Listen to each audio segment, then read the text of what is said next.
নমস্কাৰ বন্ধু বান্ধৱীসকল, welcome to my YouTube channel job in Assam. আজিৰ এই ভিডিঅ'টোত মই আপোনালোকৰ বাবে লৈ আহিছোঁ এটা নতুন প্ৰাইভেট জব আপডেট গুৱাহাটীৰ পৰা। যদি আপুনি চাকৰি বিচাৰি আছে তেন্তে ভিডিঅ'টো শেষলৈকে চাওক। আজিৰ চাকৰিটো ওলাইছে জ্যোতি ফাৰ্মাকিউটিকেলছ গুৱাহাটীৰ পৰা, আৰু এই কোম্পানীটোত মুঠ 6টা ভেকেঞ্চি ওলাইছে, আৰু তাৰ কাৰণে অনলাইন মাধ্যমেৰে এপ্লাই কৰিব লাগিব।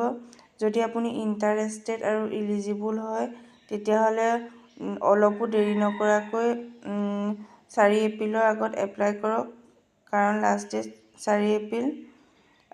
আৰু প্ৰথম জবটো ওলাইছে টেণ্ডাৰ চেল মেনেজাৰ আৰু এক্সিকিউটিভৰ ফালৰ পৰা। তাৰ টোটেল 2টা ভেকেঞ্চি আছে, আৰু কোৱালিফিকেশ্যন লাগিব গ্ৰেজুৱেট, আৰু বয়স 35 বছৰতকৈ বেছি হ'ব নালাগিব, আৰু এক্সপেৰিয়েঞ্চ 2 years নলেজ থাকিব লাগিব গভৰ্ণমেণ্ট টেণ্ডাৰিং এণ্ড জিম পৰ্টেলৰ ওপৰত। আৰু যদি মেডিকেল ফিল্ডত এক্সপেৰিয়েঞ্চ থাকে তেতিয়াহ'লে বেছি প্ৰিফাৰেঞ্চ দিয়া হ'ব। আৰু তাৰ পাছৰ জবটো ওলাইছে ফিল্ড চেলছ এক্সিকিউটিভ, আৰু তাৰ কাৰণে টোটেল পোষ্ট আছে 2টা, আৰু বয়স 35তকৈ বেছি হ'ব নালাগিব, আৰু এডুকেশ্যনেল কোৱালিফিকেশ্যন হাই ছেকেণ্ডেৰী বা গ্ৰেজুৱেট লাগিব। যদি আপুনি হাই ছেকেণ্ডেৰী পাছ কৰিছে তেতিয়াও এপ্লাই কৰিব পাৰিব, আৰু গ্ৰেজুৱেট পাছ কৰিলেও এপ্লাই কৰিব পাৰিব।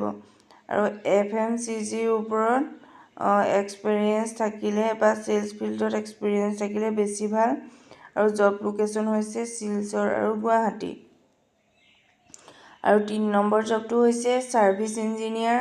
তাৰ কাৰণে 2টা পোষ্ট আছে, বয়স 35তকৈ বেছি হ'ব নালাগিব, আৰু কোৱালিফিকেশ্যন ডিপ্ল'মা বা ডিগ্ৰী। যদি ইলেক্ট্ৰনিক্সত থাকে তেতিয়াহ'লে বেছি প্ৰিফাৰেঞ্চ দিয়া হ'ব, আৰু মেডিকেল ইকুইপমেণ্ট ছাৰ্ভিচ এক্সপেৰিয়েঞ্চ থাকিলে বেছি ভাল। আৰু সকলো পোষ্টৰ ইম্পৰ্টেণ্ট ইনফৰমেশ্যনটো হৈছে সকলো পোষ্টৰ বাবে এজ লিমিট 35 বছৰৰ ভিতৰত হ'ব লাগিব, আৰু এপ্লিকেশ্যন ফিজ একেবাৰে নাই। এইটো এটা ডাইৰেক্ট এপ্লাই জব হয়। আৰু এতিয়া আহোঁ এপ্লাই আপোনালোকে কেনেকৈ কৰিব। আপোনালোকে নিজৰ ৰিজিউম প্ৰিপেয়াৰ কৰি স্ক্ৰীণত দিয়া ইমেইল ID JSRINFO3@gmail.com চেণ্ড কৰক। মনত ৰাখিব লাষ্ট ডেট 4 এপ্ৰিল 2026, গতিকে তাৰ আগতেই আপোনালোকে এপ্লাই কৰিব লাগিব। যদি আপুনি এইটো জবৰ বাবে ইলিজিবল আৰু ইণ্টাৰেষ্টেড হয় তেন্তেহ'লে অলপো দেৰি নকৰাকৈ আজিয়ে এপ্লাই কৰক।